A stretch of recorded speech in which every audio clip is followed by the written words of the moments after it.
using today's method is to decide what type of function you're looking at. So what I'd like you to do right now is just take a brief moment. I gave my last class 2 minutes. And I said, hey, take 2 minutes and fill in part A.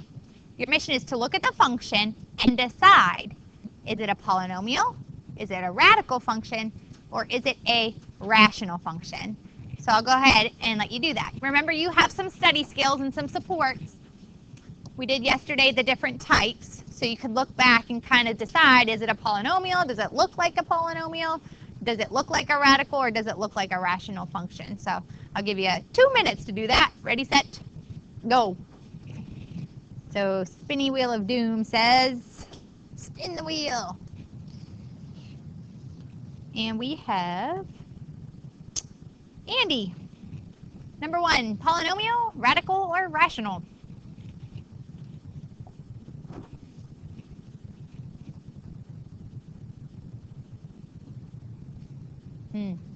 You gotta take a guess. Remember that you had something to support you, Andy. Does it look like this? Does it look like this?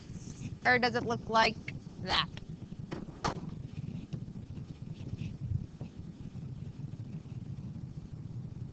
Chris A., you're on deck. What do you think, Andy? 80, meeny, miny, moe it. Polynomial, very good. Did you say that and I just couldn't hear you? I'm sorry, honey. Speak up, son. Right? If you know it, you know it. Be proud of your response. Chris. Very good.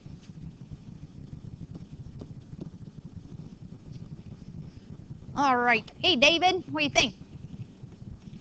It is a rational expression. Oh, did you say radical? Do you see the difference? There's no square root there.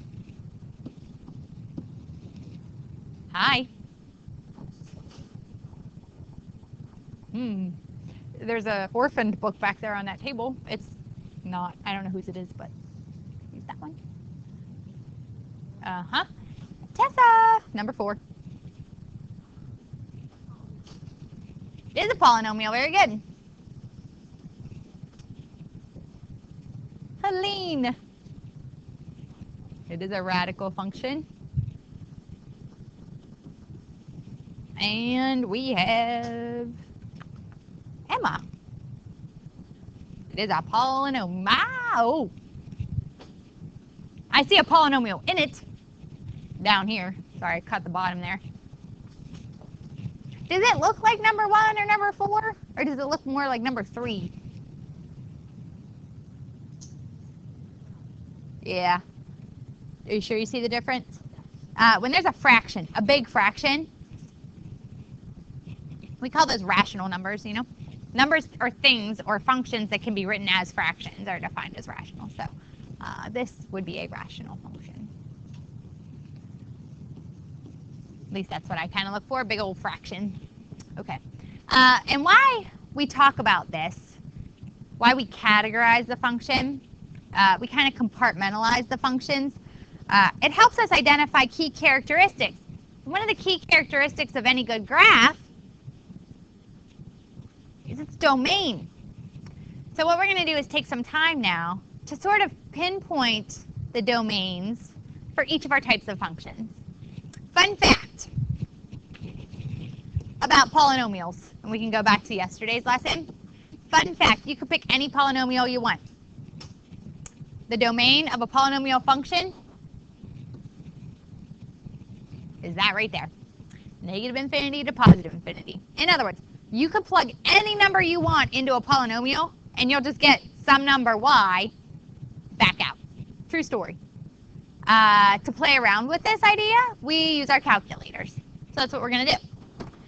We're going to go ahead and take a moment to verify that what is coming out of my mouth right now is not complete and total garbage. What we're going to do right now is verify that just because number 1 is a polynomial, I can go ahead and jump to the conclusion that the domain of that function will be negative infinity to positive infinity. Check it out. Okay, so in my calculator, I'm going to press my y equals button. And this is just the method that we did yesterday. We have 3x squared plus 4x plus 1. And you press graph. And then you screen capture it if you're me, so that you and your students can talk about it.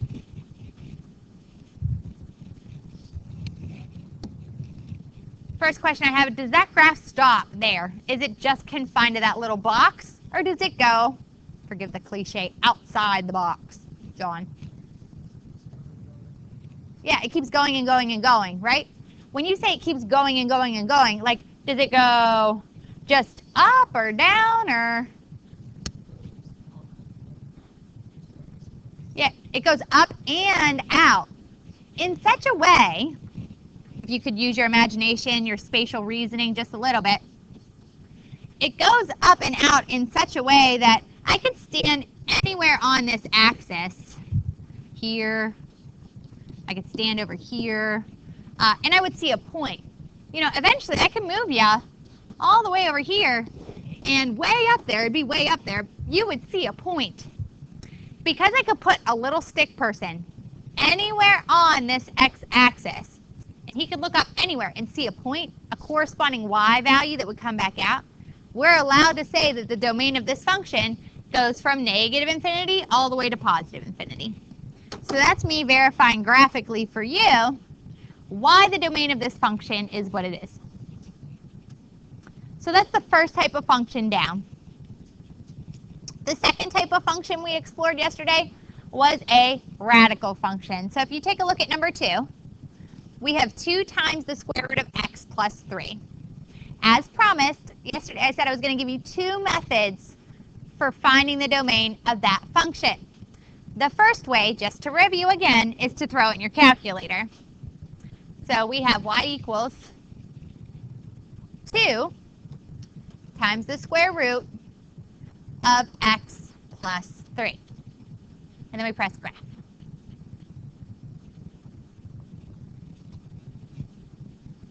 And then if you're me, you screen capture it so that your students can take a little look at it. A little bit bigger. All right, so now we're looking at this graph. And what I'm noticing about a radical function is that this graph isn't negative infinity to positive infinity. Do you at least see that much? Yeah. If you don't, this is for you. You ready? For instance, I could stand right here, and I could look up, and I could look down. But I don't see any part of my graph, any part of this curve over there, where I'm standing right now. Okay? I could also stand here. I could look up, and I could look down, and I don't see any of that curve. None of it. As a result, the domain of this graph is not negative infinity to positive infinity. It is indeed restricted. Can anybody tell me where that curve starts? Maybe its first x value? It does start at -3. Nice job. We put a bracket around that from yesterday because that is an actual point. Parentheses are reserved for we only get close to a value but don't necessarily touch it. When we get infinitesimally close to a value. So, John, do you know what comes after that -3? It goes to positive infinity. Very good. Yes, with a parentheses because we approach infinity, but we don't get to touch it by definition of infinity. Okay, that's the method we did yesterday. So you're like, snooze fest. You did this, lady, yesterday. Okay, I wanted to give you another method. Another method involves just looking at the function. And I have a little, like, I guess, spoiler over here because I didn't erase it. Fun fact. You cannot take the square root of a negative number. You can't. I think we talked about that when we did the quadratic formula. You can't take the square root of a negative number. True story.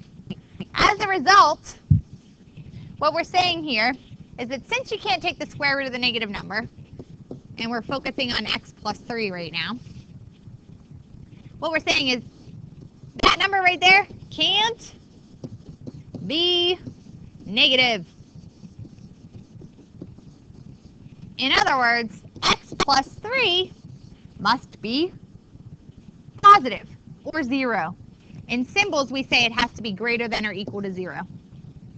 So when we say x plus 3 can't be negative, here's the official like math way of saying that. We say x plus 3 has to then be greater than or equal to 0. And now it's a really simple linear inequality that you could solve. Just subtract 3 from both sides. Balance your equation. We find that x is greater than or equal to negative 3. So, another way of writing our domain, John said it, one way was to say, hey, we start at negative 3 and we go towards positive infinity. Or you could just say our x values have to be greater than or equal to negative 3. And it makes sense, my friends. It makes sense. Here's why. Pick a number that's smaller than negative 3. See what happens. I need you to do that for me. Somebody pick a number that's smaller than negative 3. Give me a good one to test. Don't make it hard. I'm already sweating today. What'd you say? Negative 4 is smaller than negative 3. Thank you, Chris, for taking it easy on me. If you plug negative 4 into that function, negative 4 plus 3, it's negative 1, right? Can you take the square root of negative 1? Nope. You get I. So that's done. You can't, that point is not going to appear on our curve. Not on the real number graph, no way. All right, that was the second type of function. Questions about what I wrote up there? Okay, type number last, the rational function. And we're going to go ahead and do it like we did yesterday. Old school. Yesterday, we took some time to type that equation in our calculator.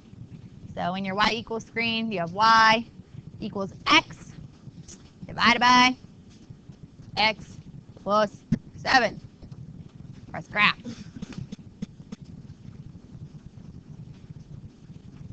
Notice I get 2 pieces to this function. Do you see them? And there's a value that this graph cannot touch. So I'm going to screen capture that so that we can talk about it.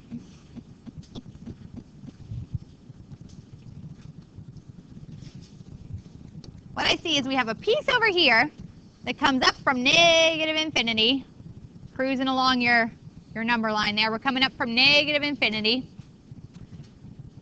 And then all of a sudden the graph gets to this value and it stops. Takes a break. And then it kind of picks up again after that number and heads towards positive infinity. Cruising along your x-axis there, heads out towards positive infinity. So that's me kind of just looking at the graph and the space that it takes up on the x-axis. So it takes up some space right here, and it takes up some space over here. I need to kind of describe that using some symbols. So what I'm trying to tell you is that I know it comes up from negative infinity and takes a break at a number. It gets really, really close to a certain value of x. And then it picks up again after that number and heads out towards positive infinity. My question is, what's that number? Does anyone know? Chris? It is negative 7. Very good. And my question to you, Chris, is how did you know that? Yes, it gets very, very close to it, but doesn't actually touch it. You could have just counted, you know? See, look. 1, 2, 3, 4, 5, 6, 7. There it is. It's really, really close to that little wall, doesn't actually touch it. That's our definition of our vertical asymptote from yesterday's lesson. Vertical line that our graph gets infinitesimally close to, but doesn't actually touch. We only have these things for our rational functions. So yesterday we talked about, x plus 2 over x minus 3. X was not allowed to be 3. So we had going from negative infinity to 3 in union with 3 to positive infinity as our domain. So with that, Chris knows, and I think now we all know, that the domain of that function goes from negative infinity to negative 7, and then picks up again just a little bit after negative 7 and heads out towards positive infinity.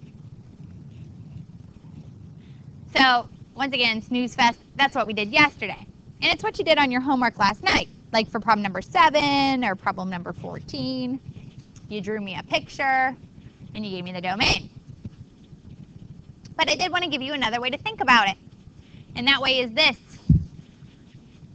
Remember, that you're never, ever, ever allowed to divide by blank. What goes in the blank? You're never allowed to divide by what? 0. Very good. You're not allowed to divide by 0. So x plus 7 for this problem is not allowed to be 0. So if you subtract 7 from both sides, what we're saying is that x can't be negative 7. So it's not like that 7 comes from thin air, or that negative 7 rather comes from thin air. It doesn't. It comes from the equation and the fact that we can't divide by 0. So what I'm trying to tell you today, thank you, sir. What I'm trying to tell you today is that you could graph the function to identify its domain, or you could just look at the function itself and follow our rules. If it's a polynomial, automatically negative infinity to positive infinity. If it's a radical, you have to look at what's under the radical, aka the radicand. You're not allowed to take the square root of a negative number. And lastly, for a rational function, you're never allowed to divide by 0. If you just look at those little parts of the function, it helps you very quickly identify the domain without even graphing. So now I want you to practice. You get to do 4, 5, and 6, and identify the domain of each of those functions. You can graph, or you could just try to look at the pieces of the function that I had you focus in on and write your domain. So why don't you try those real quick for me. Typing stuff into your calculator that you want to make sure you're putting your function, I should say your numerator and denominator, you want to make sure that you're putting parentheses around those. It will mess up, especially if you have an older calculator. You want to make sure you enter your functions in carefully. Looking at number 4, you picked up on the idea that that's a polynomial, so we don't have really any exceptions that we need to exclude from the domain, so that's kind of nice.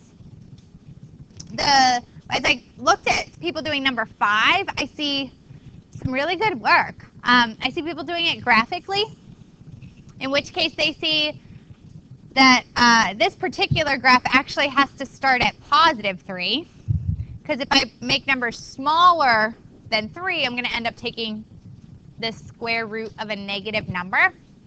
So most of you saw graphically that it starts at 3 and heads towards positive infinity. I did see a couple people just saying, hey, we can't take the square root of a negative number. So that radicand has to be greater than or equal to 0. And then I saw people adding 3 to both sides. And these two things are very much logically equivalent to each other. So you get the same answer either way. Okay, this third one I did see was a little bit trickier. I did want to go ahead and first, I'm going to not do the graphing approach first. I'm going to do the algebraic way of supporting the domain. Remember that this number on the bottom here can't be 0. So what I'm telling you is that 4x squared minus 9 cannot equal 0. So I would add 9 to both sides, divide both sides by 4, square root both sides, and I've then come to understand that x is not allowed to equal plus or minus 3 over 2, which is 1.5. So in my mind, that sets up two walls. I'm not allowed to equal positive 3 over 2, which is 1.5, and I'm not allowed to equal negative 3 over 2, which is negative 1.5. I then go to my calculator to sort of further see, like, well, where are the pieces of the graph then? This is weird. I now have two x values that my graph is not allowed to assume. So in my calculator, I'm going to take 7 and divide it by 4x squared minus 9. And again, you see I put parentheses around my denominator. That is important. Failure to do that means you're asking your calculator to take 7 and divide it by 4x squared. Then move it down 9 spaces. What's up? The parentheses are reserved for when we approach a value. The brackets are reserved for when the value exists on the graph.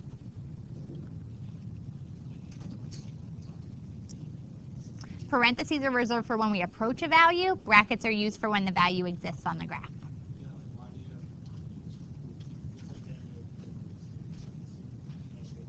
We never get there because it's infinity.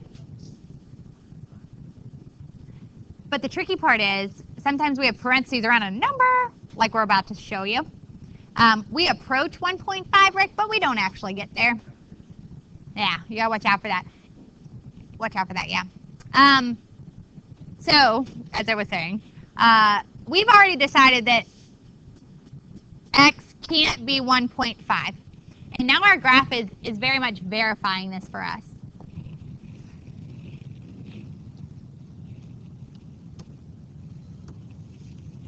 So this is kind of going old school like we did yesterday.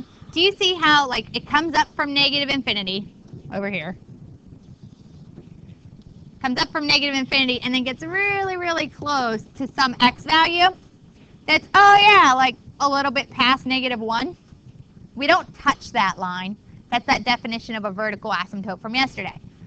So I see that there's this boundary set up at -1.5. And then the graph picks up again after that -1.5 and sort of takes up this space in between. It takes a break again, a little bit past 1. Like at, I'll say x equals positive 1.5. And then it picks up again at positive 1.5 and heads out towards positive infinity. So we actually get 3 different chunks to our curve. See that there? Watch this. This is cool. If I press second in calc and I have it try to compute the value at -1.5, watch this. I get nothing. It's got nothing for me because there's no point there. Y is blank. So what we see is that more or less -1.5 cannot be included in our domain. We can't put a bracket around it, Rick, to use your terms, because we don't touch that number. Also, I can do it again. Second, calc, value, 1.5. That's 15, isn't it? That's fine. Right? Press enter. Oh, look at that. I broke my calculator. Nope, just kidding. There is no y value that corresponds to that x value at positive 1.5 either. So what ends up happening is we get 3 pieces to our domain. We have this piece that goes from -infinity to -1.5. We have this piece down here that goes from -1.5 to positive 1.5. And then we have this last piece that started at 1.5 and heads towards positive infinity. So that is yet another way of writing your domain. So we go back to our notes. In number 5, that's us the domain of the function. It's 3 pieces. We go from -infinity to -1.5. That's in union with -1.5 to 1.5. And then that is in union with 1.5 to positive infinity. What's up?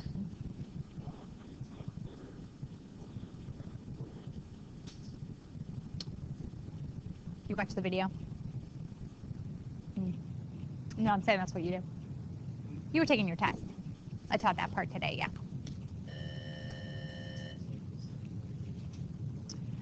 We're going to go ahead and reduce fractions as a class.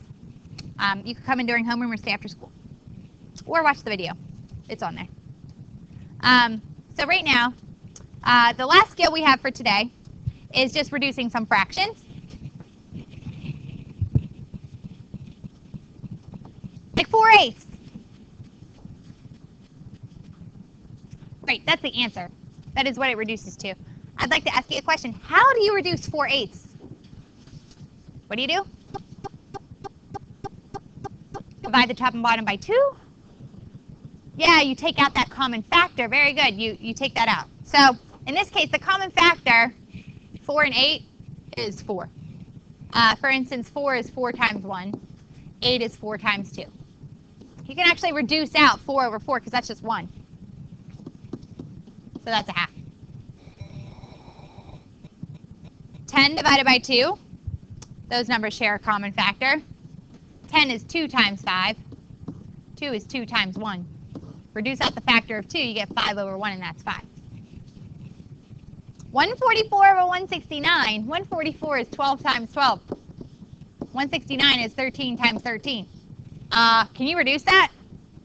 No, you can't reduce 12 over 13. It's really close to 1, but it is not 1.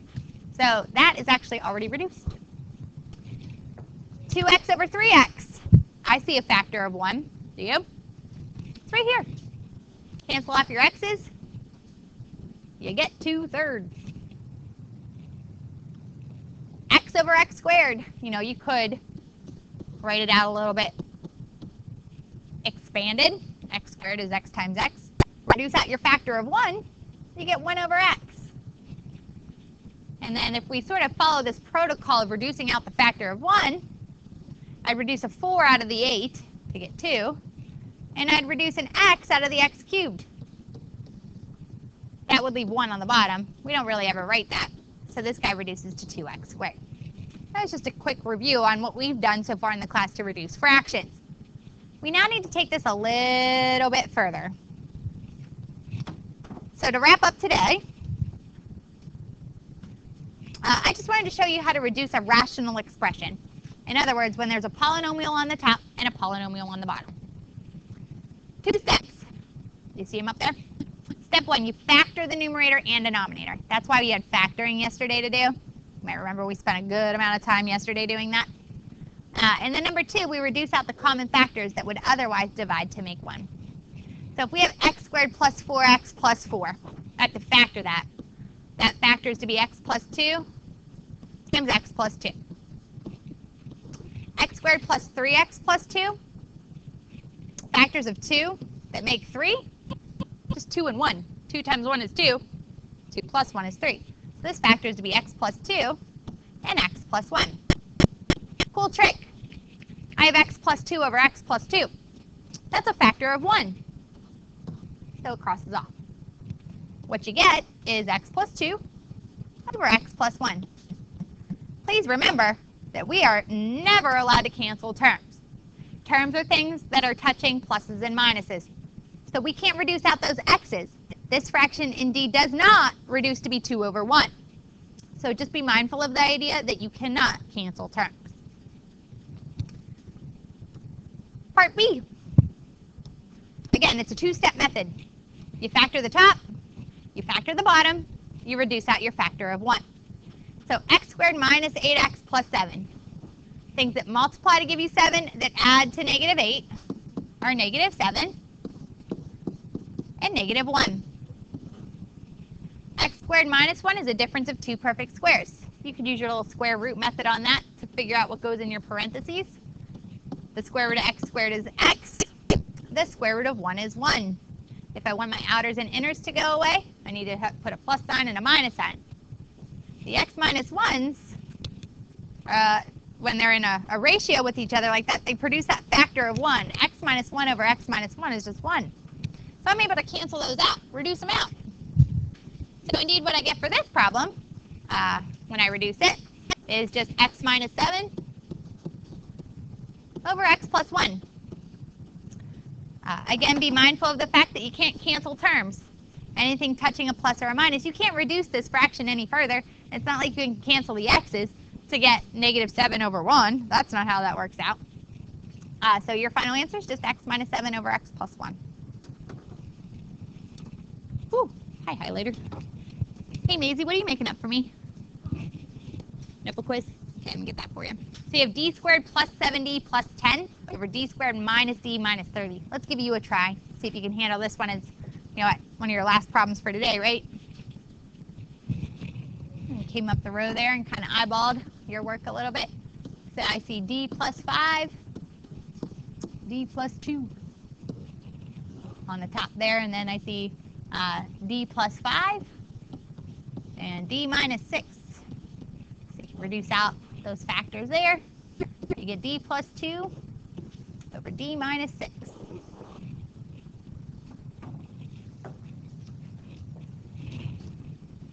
Remember that sometimes you can take out a greatest common factor. So take an x out if you want to. We'll talk a little bit more about this tomorrow.